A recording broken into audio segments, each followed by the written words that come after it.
Let's look at an example of a problem where we're dealing with combinations of addition, subtraction, and multiplication or division.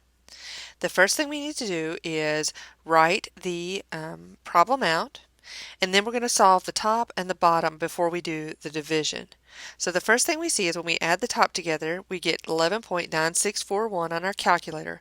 However, we have to look at the rules, and we see that we should have 3 decimal places because we have 3.932 and 8.0321, so our answer can only have 3 decimal places.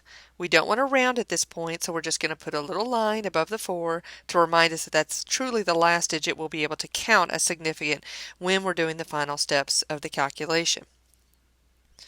Next, we can write the answer to the bottom or the denominator, and we get 0.8636.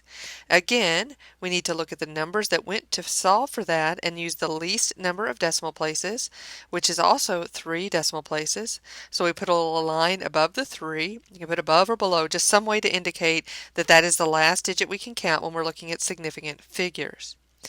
So when we look at our addition subtraction, we look at the least number of decimal places. When we look at multiplication division, we look at the least number of sig figs. So we've completed the addition and subtraction. Now we're going to be doing division.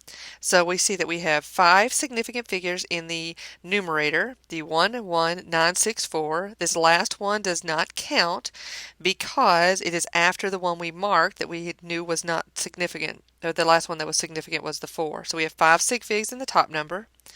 In the bottom we have 3 significant figures. So how many significant figures do we need in our answer? Okay.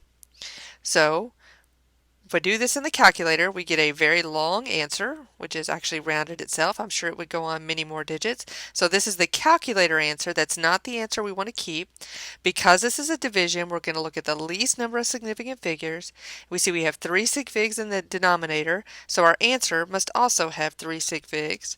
So we get 13.9 as our answer. So when you have these mixed functions, you have to look at both the addition steps and subtraction steps as well as the multiplication division.